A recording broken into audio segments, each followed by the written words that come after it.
try.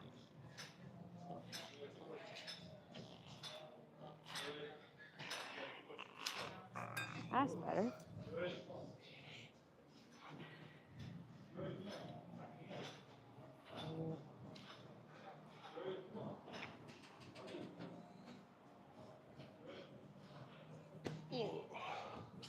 That's not good. Oh. Little platform. Hmm? A little platform. I think he's doing his hip stuff. Once you guys get in the chat, oh my God. The sooner you ask your questions, the more more likely they are to be answered. We have any questions? Not yet. None. I don't get it. No. I'd be asking all the questions if I was the first people in. This is too freaking narrow. As yeah.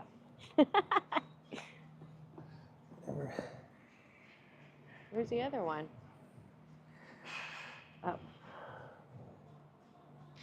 Johnny, great channel. Is it possible to do anything for lower back with just free weights and a bench? For example, reverse hyperextensions, etc. For lower back? Yeah, for lower back. With just a dumbbell? Just free weights and a bench. Yeah. Even back extensions? Whew. It's not too much many options when it comes to.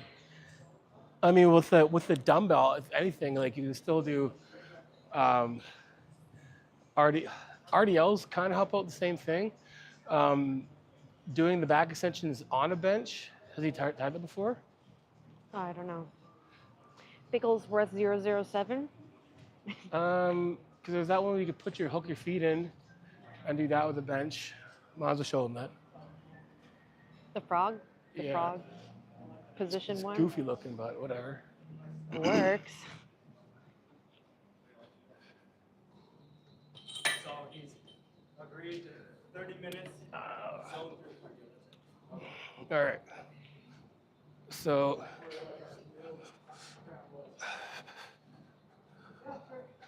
you take your bench.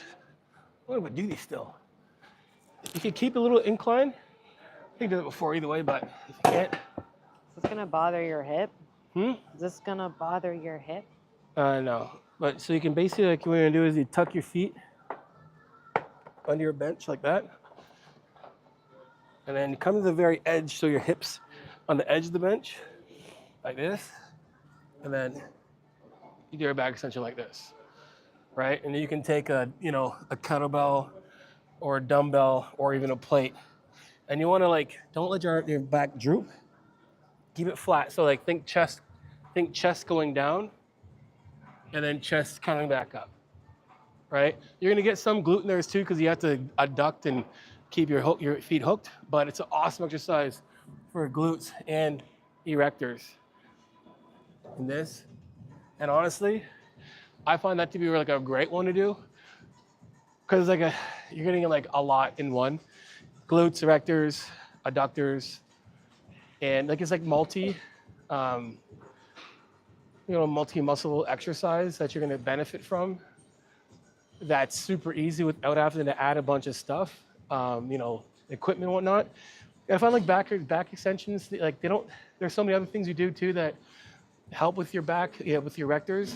Anything bent over, anything non-chest support bent over, you're training your lower back, right? So anytime you have to keep yourself in this posture while you have weight here, the ability for you to keep a flat back is your erectors and traps basically staying in an isometric hold while you row, right? So whether you're rowing like this a bit or doing RDLs, this part of your back has to stay firm because this is being challenged by it not rolling. So just doing this and doing any exercise is gonna kind of invertly train your lower back as well. But try these, they're good. How's the Turk? I haven't started yet. So you guys saw the video. So until I'm not gonna do the Turk until we're gonna film the training part of it, right? So the training assessment. So you're gonna see how strong I am right now, and then as soon as that's done, then I'm gonna start the Turk. So tomorrow we're gonna do the strength assessment stuff, and then after that, so every time you guys see a video, you'll probably be like a week behind type thing, maybe a week or a few days, right? So that's when I'm gonna start the Turk. So right now there's 0 Turk in me, but you'll know exactly when. I'll tell you guys when. And I use the lives for like, updates like this too. So like while this whole thing is going on in terms of, testing out the Turk, you guys can ask questions about it, how do I feel? But I want to definitely give a good, a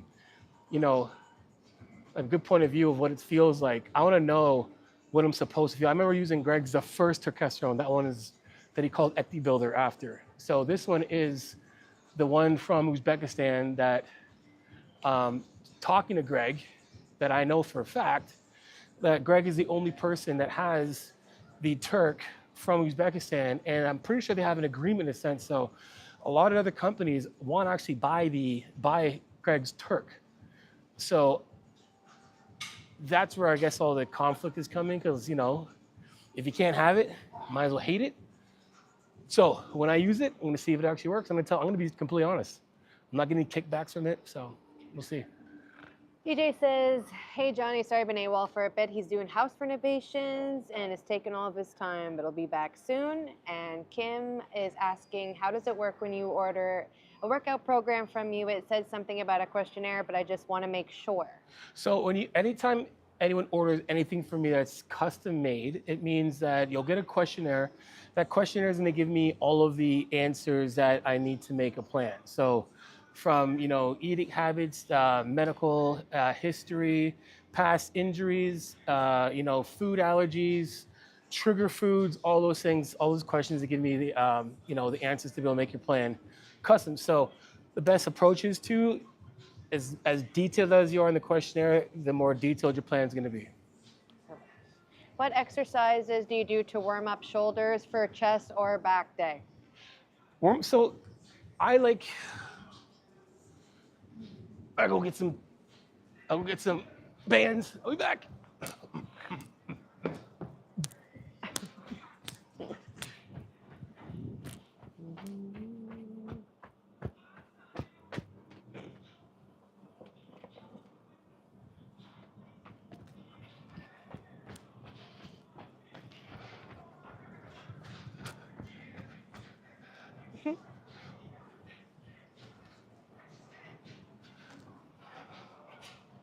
All right, couple exercises you can do.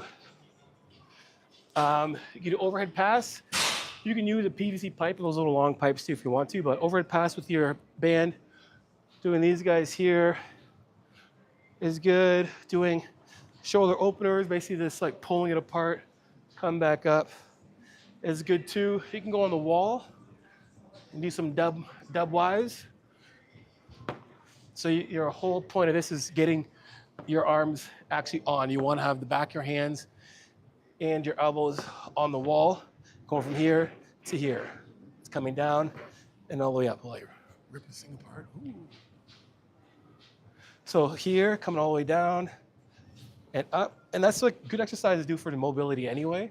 And you'll feel where you're kind of jammed up. But doing things like this before you start is good. But again, when it comes down to like warming up in those exercises, having the weight literally coming down, getting a nice little like stretch to the bottom, and then pushing it up is going to help your shoulders a lot, just going through the actual movement itself.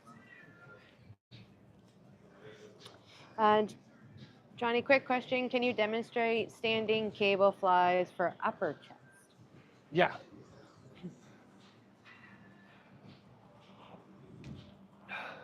Upper chest. Standing cable flies for upper chest.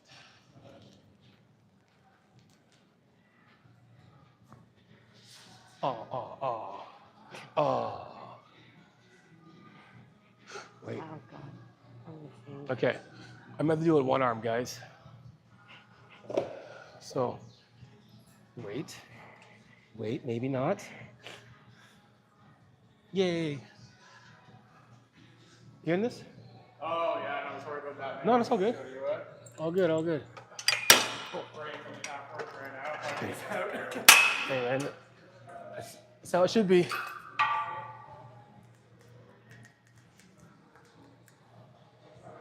Why do we never have cables?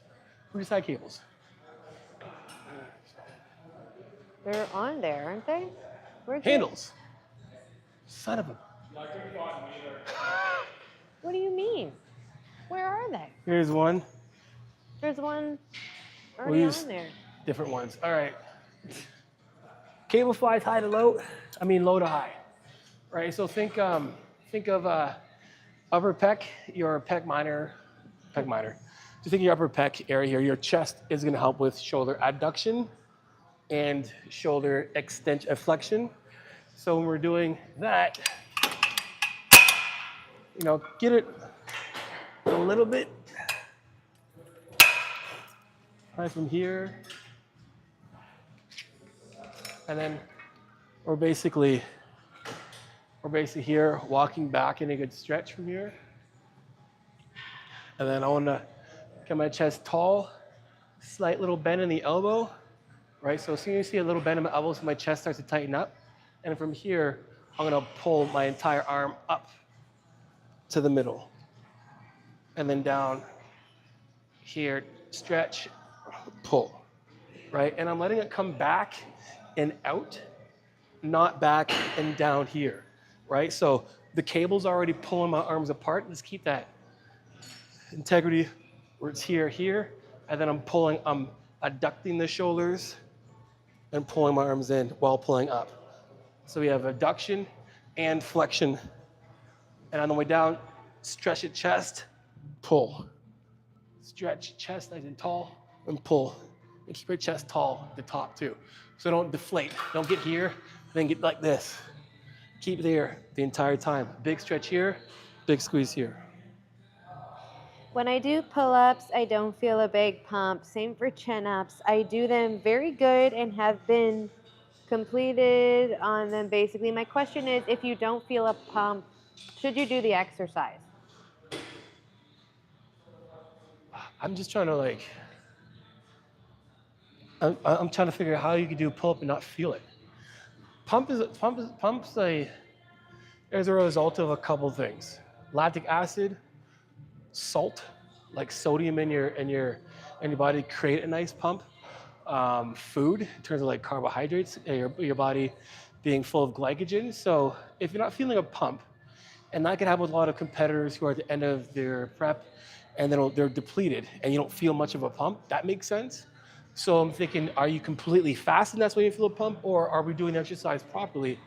Or do you know where you're supposed to feel the pump at? So I need to guys, give me some detail with these questions. So I'm not like trying to pull and then wait another 10 minutes and the question's all the way down the bottom and then. That's what I'm scrolling down to see. Well, while we're waiting, what's the proper range for hypers?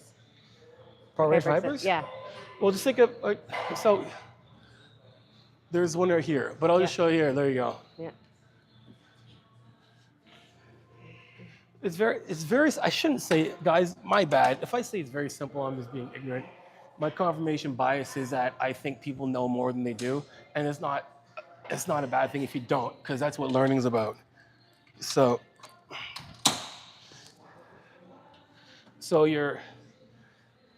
if you just think about it, guys, like, this is how I'm straight, right? My back is straight on this and here, right?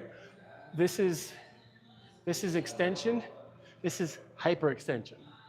Hyperextension would be like flex my bicep and then doing this.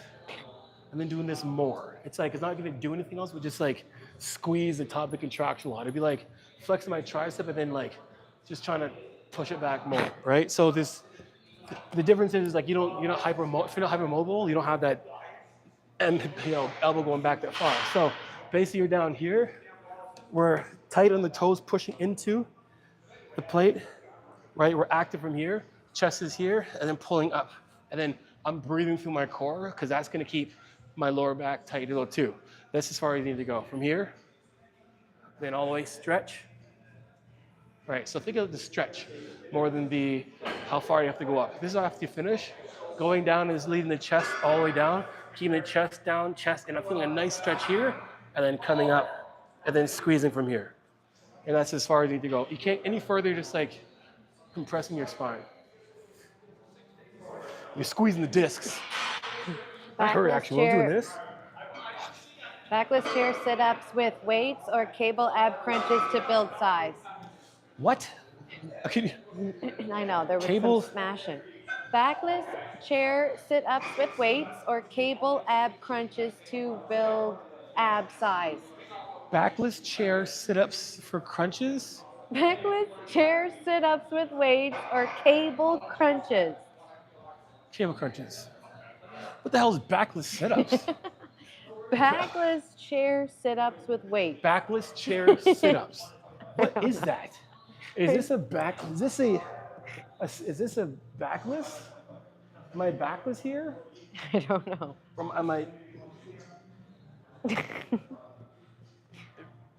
like? Is that like that? I don't know, man. But cables all day. Cables all day long. Let's go, guys.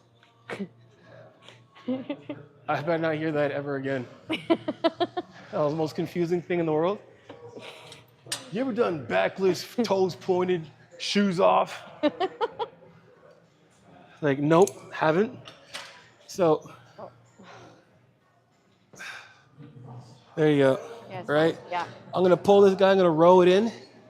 Right, I'm gonna row this in. I like rowing it and having my hands like this. I'm gonna roll it in close, and I'm gonna put my hand on the back of my head like this. Sorry, put my head on the back of my hands like this. Right, and then from here, pull up, crunch down. Here, crunch. And then breathing out each contraction. So I'm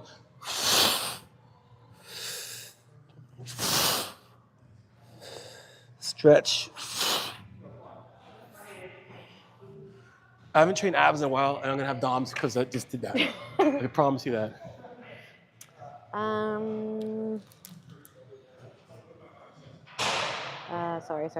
Sorry. You look 15 years younger without roared face. Thanks, guys.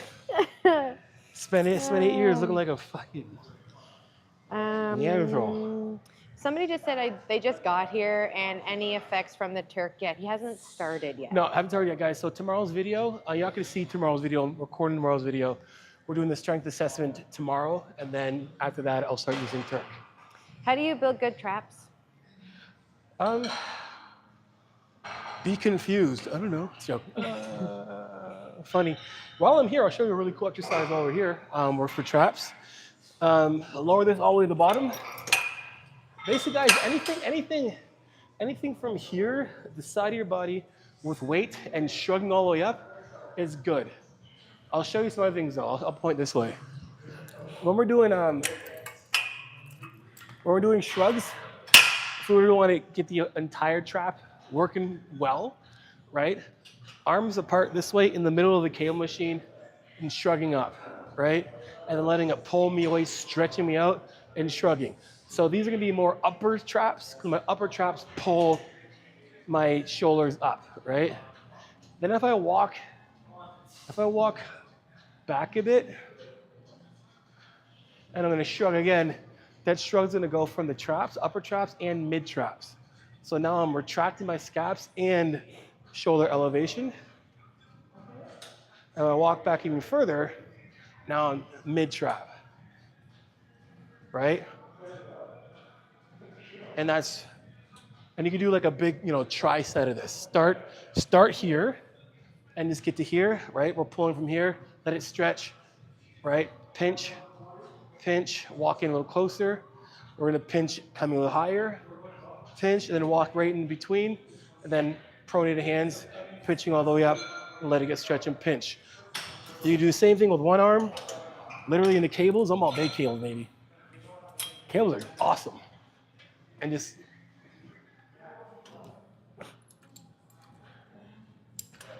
right? Just doing this. One arm, if you wanted to, or grab some dumbbells, or grab a hex bar. A hex bar is even doper, actually. Or dope. Worst injury in working out? Worst injury in working out? I would assume that you've ever had. I've not been injured working out. I've been injured playing sports. So I'll give you the rundown, guys. Two third-degree sprains in my ankles. I don't have an ACL on my right knee. Tore it in 2009. It's still gonzo. Partially tore my MCL on my right knee. Tore my MCL on my left knee.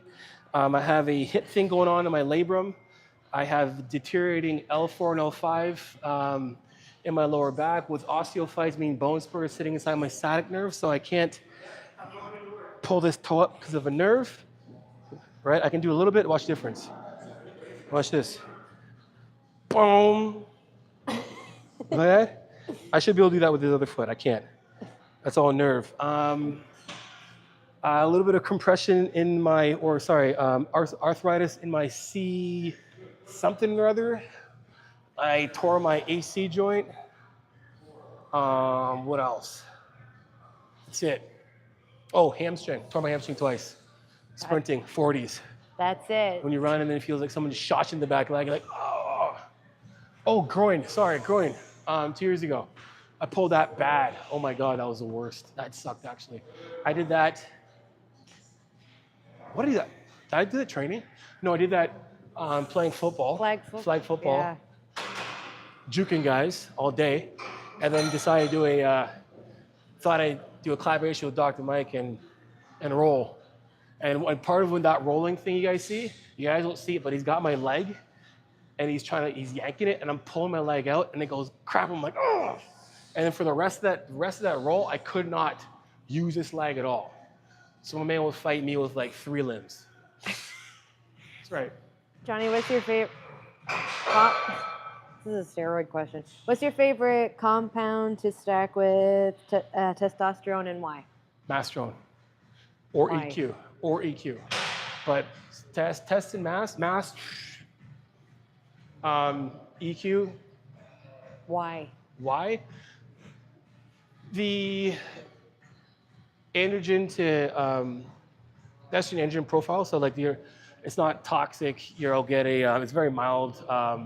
It actually makes testosterone work better, if that makes any sense. Less water retention. It's the anabolic androgen profile or ratio is very low, meaning you're not going to have any androgenic side effects. Not any, but like if they're extremely low, good on your body. Same with EQ. EQ is similar for muscle growth, lean tissue, less water retention. Yeah. I took a week off. How much will that affect my growth? It won't. You're just going to have terrible DOMs when you get back into it. That sweater is way too... Yes, I understand. The sweater is way too big for me. Thank you. What's up, Johnny? Me and Dad are both on... Oh, it's Weldon and Josh. Oh, yeah, what up? Yeah. My client Weldon, it's my dog, man. He's been training for me like almost 3 years, and went from just, you guys probably saw him. He was like in his 300s. He's down to like 210-ish, probably lower than that. But he's just in awesome shape, and now his son trains with him, and it's the coolest thing ever. It looks incredible. Dope. He wants to know when you're going to compete again. So I was thinking about doing the Master Olympia, and the Master Olympia is in Tokyo. So I'm still like in my head like, it'll be cool, dude. But it's Tokyo. That's 24 hours there, 24 hours back. That's just a lot. You know what I mean? So, I don't know. How to fix weak bracing during deadlift? Fix weak bracing? Yeah. And, do core exercises for strength. I shouldn't say, just train your core. Like brace. Like when you're bracing, most people lose their brace in their lower back. So they're pulling here, and we're here, and we're tight, right? And then and this happens, right? So 2 things you want to do that would help me out a ton. Back exercises, because again, you guys understand that your back, your lats go from all the way here and they attach all the way to your hip. And it's tight. So if you have a strong back, if you have a super strong back, your brace is perfect. So strong core, strong back. So it's train core and train back, right? lot like rows, your pull downs. Get that strong, and then your pulls will be easy, or easier. What's your take on Ostarine? My take on Ostarine, I've used it before. It was okay. I mean, like, here's the thing when it comes to these drugs. They're all made to, replicate steroids of some sort.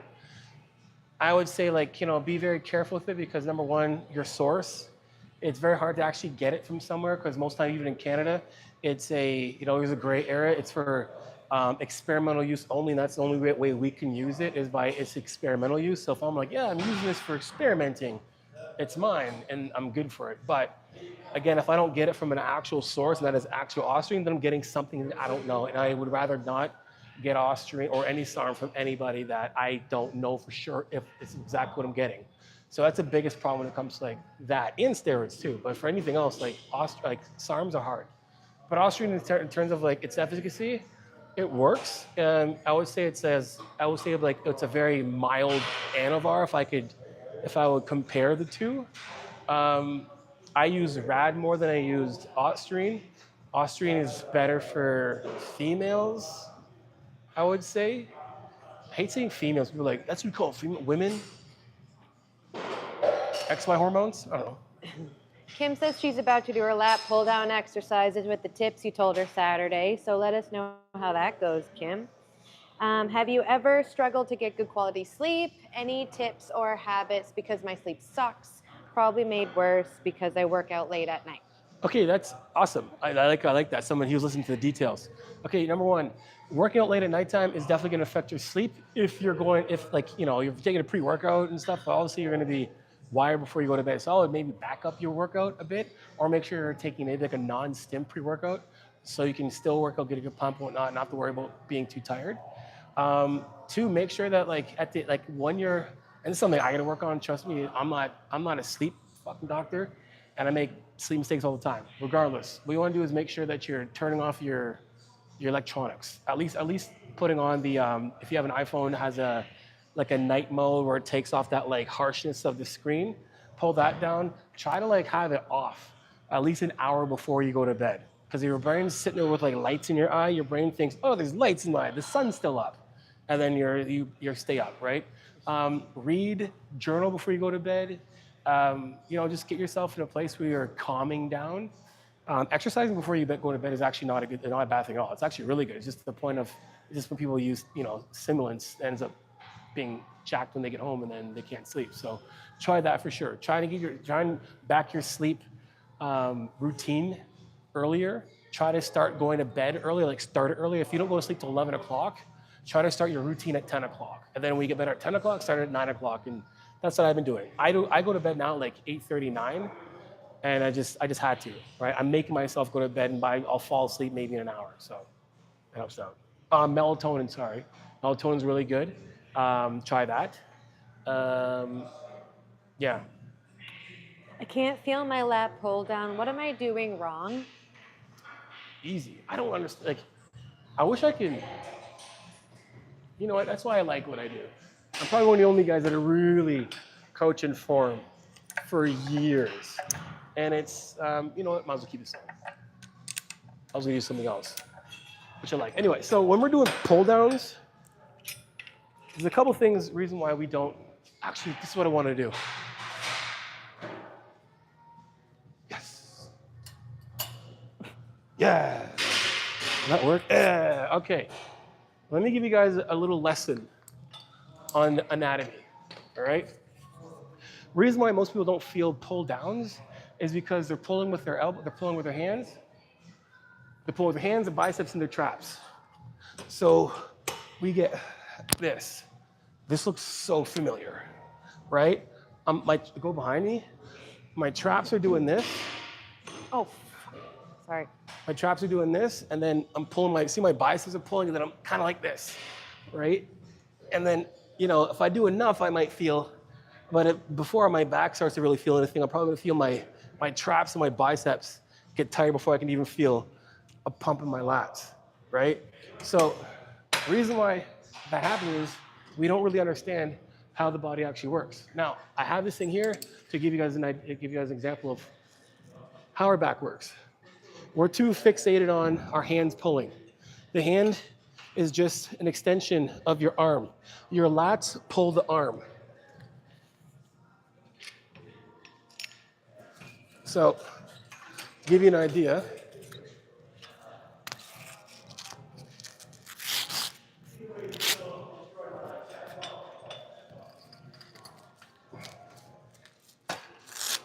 get it nice and tight. Okay. So, if I'm doing a pull down, this is what my lats are actually doing. They're doing this. Keep my lat low, and my arm is doing this. That's all it's doing. It's pulling this shoulder down. It's not pulling. Now, if I do the motion of a pull down, it looks like this. But if you look at what I'm doing, all the tension is actually on my elbow and being pulled by my lats attached to my arm, back of my arm like this. So a pull down will look like this. A row would be here. Come this side. Sorry. A row would be like this. Right? Now I'm going to do a row, pretending I have some in my hand. Look. Right? So we get so fixated on this pulling. And I'm getting a mad pull on my lats because all this is doing is my lats pull this arm down to the side like this and up. That's all it does. I do this even lower. Same thing. I go to the side like this. It's a pull down, right? Or it's a pull up, right? It's just pulling.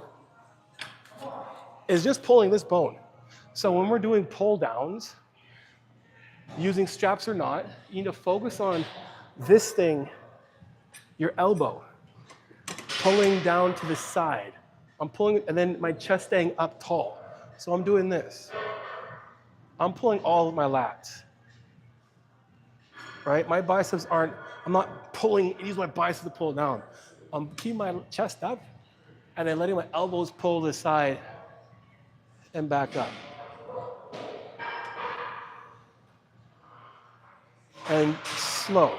Stretch the top, squeeze the bottom, right? If you're having a hard time feeling it, and exercise, squeeze at the peak contraction, right? Nice long stretch, then squeeze at the contraction.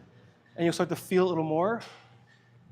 You could just be bypassing a lot of that range because it's so focused on pulling with our hands, engaging our biceps, traps are pulling. Opinion on Cardarine? What did you just say? Opinion. Oh, all I heard was opinion to Cardarine. That's all I heard. Opinion on Cardarine.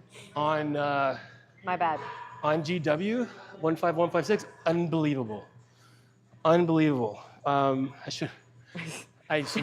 Way to be promoting. But honestly, every prep except for the last one I used, it makes cardio like nothing. It's a glucagon. You're basically using glucose energy as your energy source. So you don't feel like you don't get it's not affecting your heart, so your heart rate isn't increasing at all. It gives you endurance, and it's just a great, I think if I had a choice, Clen, T3 or Cardarine, it would be like Cardarine all day long. If I had to choose one, it'd be Cardarine. So there you go. I need to switch it up. Could you give me another replacement exercise for flies? For flies, a replace exercise for flies? Yeah. That aren't cable? I don't know. Well, we should another cable exercise.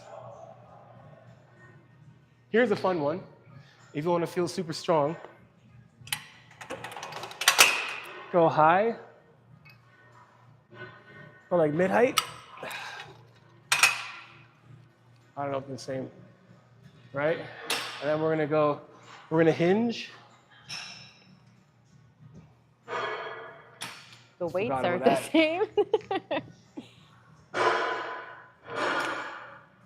So we're gonna chest down to the floor from here, then press. Let it open, let it stretch here at the top here, and press. This is a fun one to do because you can do a lot more weight from here. You can get a nice stretch and open and pull your chest down even more to get a better stretch. We can open up a little more, stretch out our chest here, and then pulling in. Wide, and then when I'm pushing down the floor, I'm pushing down. I'm not pulling my hands in. I always have this like exaggerated look like I'm pushing. Out, push. Out, push. Main focus for maintaining decent muscle at 42 years old. Should I be focusing on balance of strength and building muscle or one over the other? Both, 100% both. And it's good to program a mesocycle of strength. So like going back and forth from hypertrophy, strength, hypertrophy, strength. And your strength doesn't have to be 5x5 with like 90% of 1 max. It can just be less reps, faster eccentric, and then more explosive concentric, and then maybe increasing your load maybe 10, 20%, right? And just focusing on being strong and pushing. So definitely having both for sure. Because that's what, like in the end, like, you know, hypertrophy is great because hypertrophy helps build muscle. But again, you're gonna get strong by progressive overload anyway, right? For me to go and add on reps and then to eventually add on weight, that's getting strong. So you're getting strong in all phases. It's just one phase is a lot more more directed at getting strong, where hypertrophy is building the muscle, and then you're just gonna get stronger by just pulling and pushing until you can push and pull more reps and push and pull more weight. Should we start Mobility. None of y'all 40-year-olds. None of y'all 40-year-olds, 40 pluses like me, are asking me about mobility. And that's huge because the bigger you get, or the more stronger you get, or whatever happens, when you train, we are shortening the muscle. We are lengthening it, and then we're training it. And at the end, you feel like a pump, and you walk out, and you're like, oh, what a great pump. And then your body heals, and then it heals kind of shortened, right? So I need more questions about mobility, guys. Because I want you guys to ask me in a couple of years, so I've been training hard, strong, and I'm strong and building more muscle, but now I can't wipe my ass. Johnny, what do I do? And I'd be like, well, listen to me. Should we start off doing compound movements or isolated movements first when it comes to building muscle? Compound movements are good. I think just honestly, like I kind of jag. I turn my nose up here and there on deadlifts, but it's really good to go and it's to be able to do all your 3 major lifts, or your big 3, your compound bench, your compound squat, your compound dead. Those are good exercises to do because they give you a good base, because most exercises are just like offsprings of those movements, right? A deadlift ends up becoming a stiff leg deadlift, ends up becoming a bent over row, a T-bar row, you know what I mean? Just that posture alone from here turns into a bunch of different exercises. Your pressing flat turns into incline, turns into a, higher incline to a shoulder press. Your squat turns into a bunch of different movements from squatting, right? So getting those down first, and then, adding in some, isolation movements is great. I wouldn't start off doing isolation. I'll start off just, and I do with a lot of my clients, they start them off understanding how to do their, what the fuck is he doing? That's why I'm sorry. Oh man. Don't worry about anybody stop else. It. He's doing this. Ooh. To pull the weight down. Sorry. Anyway, how long is the wait to talk to you for workout advice, and what is the cost? So consultations. Consultation is called, just go to my site, book it up. It's $134 for an hour with me, video call, and we get a lot done in an hour, that's for sure.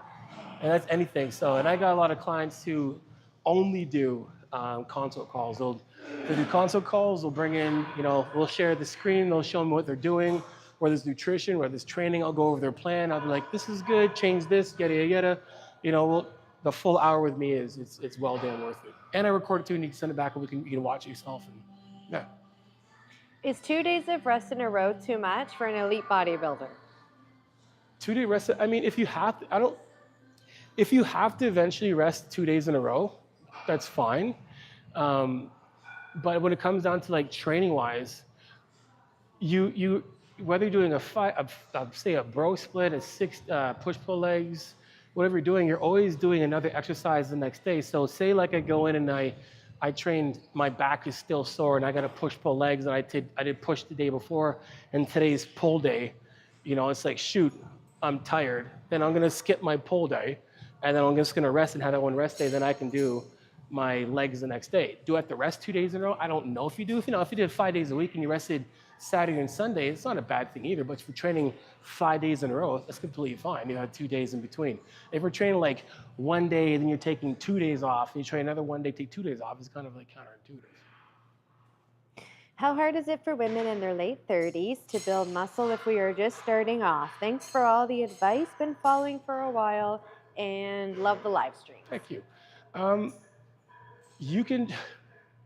This is like for everybody. You can build muscle up until you're in the grave. I'm dead serious. I mean, obviously you can't train in the grave.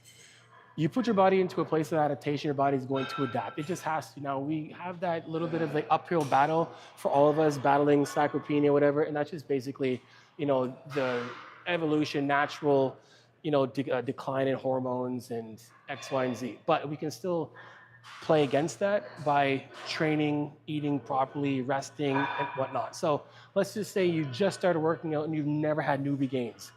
There's newbie gains to be made. You'll definitely build up muscle.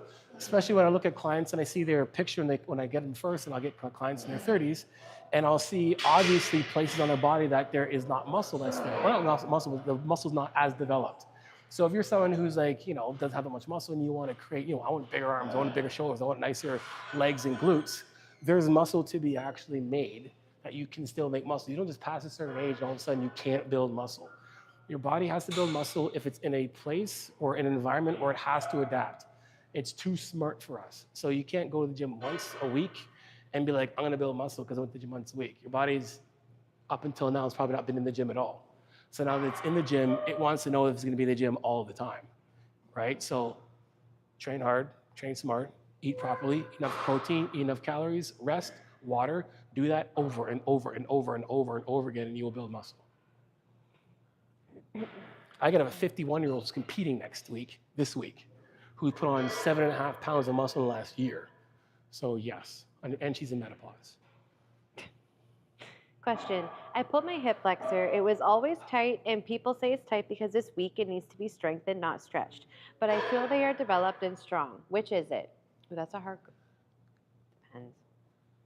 I heard a big clank and then I missed some of that question. So basically, Bad hip flexor, told that it needs to be strengthened, not stretched, but they feel like it's quite developed and strong. So which is it? Same problem as me. it's quite developed. Well, and that's like, there's so many levels to that, right? For the most part, weak hips, injury-prone hips are from weak hips and not flexible hips, right? So if you have super tight, think of like your hip, like almost like a pendulum in a sense, right? Your hip flexor and your hamstrings. And it kind of does this, right? If my hamstrings are super tight and this is not flexible, this is going to get super tight. It's going to pull this thing like this, or vice versa. So having mobile, flexible hips equals strong hips. Having super mobile hips and not straight is also not good as well too. So if you're like a yoga instructor who can just freaking bend all over the place, but if they're not strong, it's also not a good thing too. So it's like a good mixture of both. Working on making sure we're getting to a place of, recovery where we can start loading it a bit, but like making sure that we have good mobility and strength within all of the ranges for our hip. So it is a combination of both. Make sure we're recovered first before we start trying to load it into strength, but also when it comes to actually loading it through its full range of motion. So full range of motion is extremely important for all things. So yeah. I have one. During your time competing, did you ever peak early and have to maintain some weeks before the show?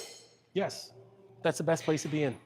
The absolute best place to be in. That's exactly where my clients this year, Taylor and Carolyn. Carolyn's competing on this Saturday actually, and she's been ready for a minute. Like there's some last finishing touches that are there, but like conditioning, I pinched her at 12.6% body fat right now, like actually. So it's good to be in a place where you are early and then have to kind of just maintain to get in. You don't want to be the other way around where it's like you're playing catch up and trying to do a bunch of cardio and lose fat to lose fat. It doesn't work out that way. So yeah. Is sauna a good pre-workout method? For what? For getting warm? Yeah, if you want to get warm, but like it's not gonna make your muscles ready for a load unless we're sitting in the sauna with weights anyway. So I mean, what I like doing that for is like when it's cold and I come in from outside and I'm freezing and before I train, I hop in there really quick just to get myself warm and then I'll actually warm up. But using it as a tool for warming up, nah. Are you natural? Not trying to be smart. I'm just truly curious. Here we go. I am. So I can't say I'm natural, but I've been gear-free since October 2021. The reason why I can't say I'm natural is because the same analogy someone told me, because I'm like, I get it. Once you lose your virginity, and just because you will never have sex again doesn't mean you're a virgin again, right? So I've been off of gear since 2021 October, all things hormones, peptides, steroids, I don't know, SARMs, the works, not in any of them. Appreciate it. Chill out. What's your favorite form of cardio while on prep? Stairmaster. Stepper, Stairmaster. I got a stepper, love it. Favorite thing. I like music. Obviously, people do cardio like music too, but I like music because it's stepper because you can pedal to the beat. So like if there's like a crescendo of like a climax of the song, like the beat's about to drop and it drops and I'm like, "Duh." So I'll go like 1, 2, 3, 4, then I'll like go like double time and you see how much I like it. Is 6 days a week too much? 2 leg, 2 pull, 2 push? No, just push with legs training plan. 6 days a week is that if you can train 6 days a week, we're able to train each muscle group twice a week. It's a perfect plan to do that. Plus, it gives yourself some time in between each exercise. When you're doing push on one day, the next time you do push, you've already had 2 days in between the rest. So it's great. Yeah. Do you think it's okay to work out after drinking alcohol? No. No. And I got a lot of experience doing that. I'm dead serious. Because I would I will go back in the day, get actually spaced, and then next day feel like crap, like I gotta get my lift in. And it's good to move around, but not lift weights. If anything, hydrate and then go for a walk. Walk off the alcohol. Don't try, because you're not gonna have an effective workout. Enough. If you have a beer the night before, it's one thing. But if you want a bender, it's like no. Sorry if you answered this question, but what's your favorite cheat meal and when do you eat it? Here we go. Oh, God. Couple things. It's always going to involve Oreos. So Oreo cheesecake from Antoinette's Cheesecake over here. If we don't have that, basically I go to Dairy Queen and ask for a large blizzard with Oreo, cheesecake, and cookie dough. Then I ask for extra stuff. I mean, extra stuff. You shouldn't be able to actually tip it over. I will pay for it. I don't care how much it costs. Just make sure you make it like that. I say it every single time, and they're like, "Really?" I'm like, "Yes, please." If they do it wrong, I'll give it back to them. But that's my favorite one. Yeah, I've witnessed that. Yeah. By the way, the Coca-Cola Oreos, foolish. I don't know who the hell. I'm an Oreo. Everyone knows me. I'm an Oreo fanatic. I got a weakness for Oreos. I absolutely love Oreos. And they came out with that stupid Coca-Cola Oreo. And I'm like, let me try this thing. And when I eat Oreos, the last thing I want to wash it down with is Coca-Cola. And it has little pops in it. So it has little rock pops in the cream. So when you eat it, it starts to go pop in your mouth. And then the dark chocolate part of the cookie is actually a Coca-Cola flavor. And then the red part's a red velvet. It's the absolute most grossest thing in the fucking world. That's sorry. disgusting. I'm sorry. I'm just rattled about that. That It made me mad. disgusting. It made me so mad. Michael just says that he follows your cues for all of his workouts and can say he's feeling amazing. So that's Appreciate it, man. Awesome. If you have acid reflux because of melatonin, sorry, that's not a question. Hold up. Let's go this way. It's so loud. Okay. And awkwardly quiet. Can't take melatonin because of my acid reflux, so I can't take anything that puts me to sleep.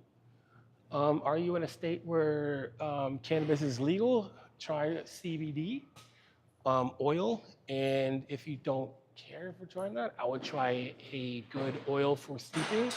There are some really good ones that I've used before that I have no choice but to sleep after. So give that a try. I'm not, make sure it's legal in your state. It's all legal over Canada. And I can tell you right now, I use cannabis a fair bit for sleep. Not that I depend on it for sleep because not every night, but if it's one night where I'm like, I need to go to bed, I want to go to bed like now, I'm on that indica. What's your max bench?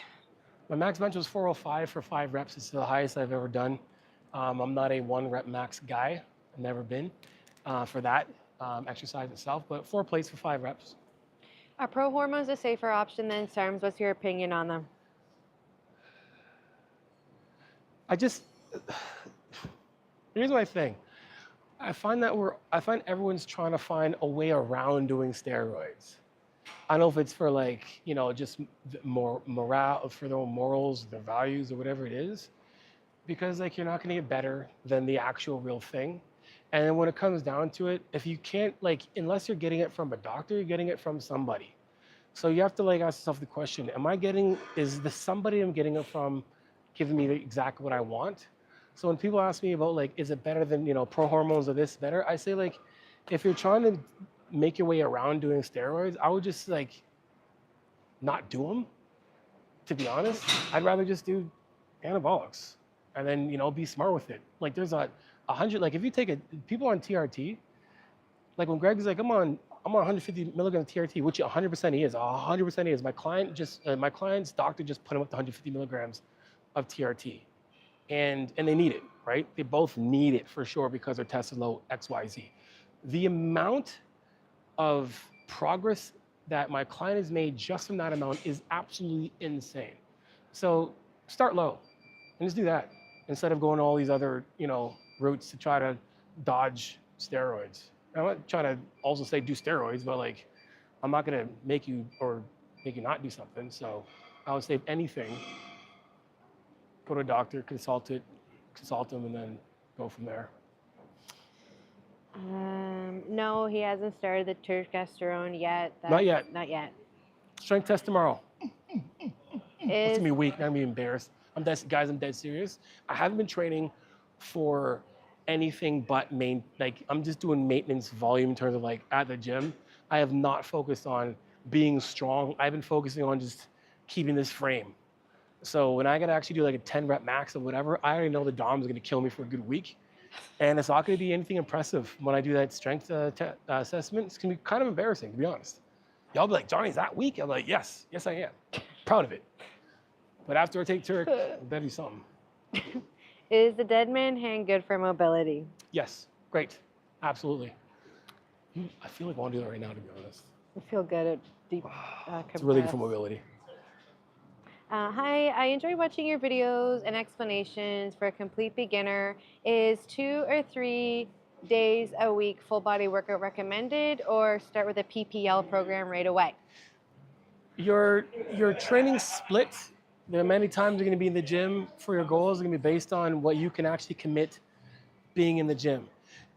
Next is your goals. If your goal is to build as much muscle as you possibly can, then we might want to kind of break it up a bit, right? Doing a full body is good, but when it comes to programming a full body to be able to give each muscle group the attention it needs to build, it's going to take a lot longer than if you said did a push-pull legs or a 4-day split or 5-day split. So again, it all depends on how many days a week you can actually train, and then your goals. If your goal is I just want to be in shape and just move around and have, reach my quota of training 40 minutes to an hour a week, 3 sessions a week, completely fine.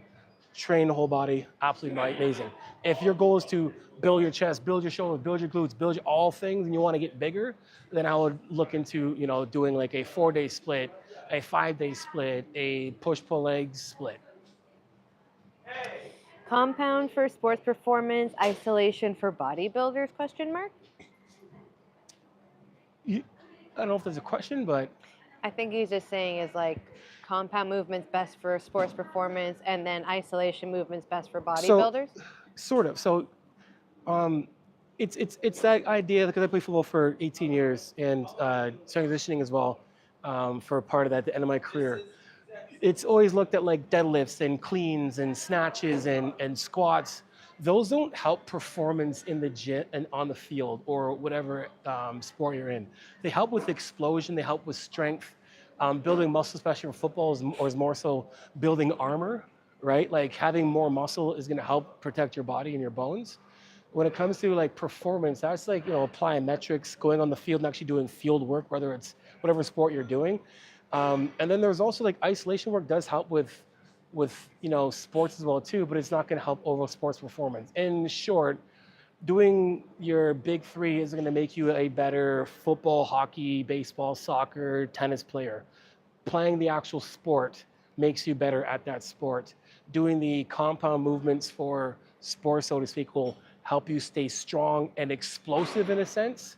But when it comes to actually being explosive, that's like plyometrics, that's going on the field and doing actual field work. Bodybuilding, yes. Isolation, you can still do compounds as well too, but it's more so isolated stuff when you're doing bodybuilding. I didn't isolate anything as much as I did until I became a bodybuilder. The only isolation stuff I actually did was like biceps and triceps, so I had sweet arms in my jersey. I'm serious. Stop it. You want your jersey like That's the broest thing you've ever 100%, said. man. Anyone knows football knows you want that. There's the only thing showing. Is this? I'm sitting there. Wow. Yeah. Tennis football. How many minimum hours of sleep do we need to build muscle? That sounds like someone who's trying to like not sleep as much so they can build muscle. I was like, yeah, because I sleep no hours. It's not about how many minimum hours, right? It's how much rested sleep did you actually get. You can sleep for 8 hours and be tossing and turning the whole time and have inadequate sleep. The question is how much rested sleep do we actually need? Anything between 6 to 8 hours of rested sleep, right? So don't look at you don't want to look at, that's like an oxymoron. How much can I not sleep so I can get some muscle? It's like, no, just, we're going to try to sleep as much as we can and be rested. What's rested sleep mean? That means when you wake up, you're not like fucking sitting like this and then, you're chugging 9 coffees and that's how you can stay awake. If you can go with no caffeine for a full day and not off all day long, that's rested sleep. It's a good idea, Farah. Yeah. You've lost a lot of size. What happened? I stopped doing steroids. I purposely ate less calories, less protein. And that's basically it. Over the last 3 years, I've literally lost 55-ish pounds. When my daughter was born, so this is, I was lifting up the other day and I was like, what the H? And she just grows. And I'm like, and it's for fun, like, cause we have a scale on stage. I'm like, let's see how much you actually weigh. So she weighed 55 pounds. I'm like, you've grown the same amount of weight that I've lost since she's been alive, which is kind of cool. We've swapped. I was like, no more steroids, I want a daughter. Boom. And then she got 55 pounds. I feel weakness in my right arm from a week ago. I cannot think of a specific reason, except when I did lateral raise with relatively high dumbbells and feeling a little pain in my trap. Yeah. You strained your infraspinatus. Anyway, if you feel your trap, it makes a lot of sense. Most of the time when we do, when we're doing lateral raises, anything basically lifting up our arm, anything this way, about 10 to 20-ish degrees is being aided from a muscle in here, make it easy. So if you're going super heavy from here and you're yanking, 100% you can tweak that, and then it also, does affect everything because your trap attaches over here to your shoulder, your scap, and then so every time you move, you might feel any pain there. So I would say do some cool tissue work. Let me show you a cool thing to do here.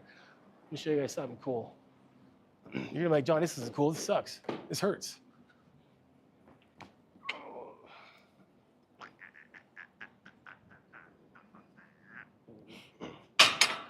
All right. Oh, I love this. So these are different things you can do for manual tissue work, right? We call this scrubbing, right? So you have this cable, have this up as high, so at least when you get underneath, there's pressure from the bar. You can leave it. Okay. Right. So there's pressure on the bar. Now I'm gonna stay right here. Now what I want to do is go from here. We call this scrubbing. So I'm gonna take this. I'm gonna roll it. and it's gonna kind of roll up my trap. And I'm gonna roll it to a place where it stays, and it stay right here. It's like, ooh, that sucks. I'm gonna leave it here until the tension goes from like, say, pain is like at an 8. Let's wait until it gets to like a 5, and I'm gonna roll it down a bit like that.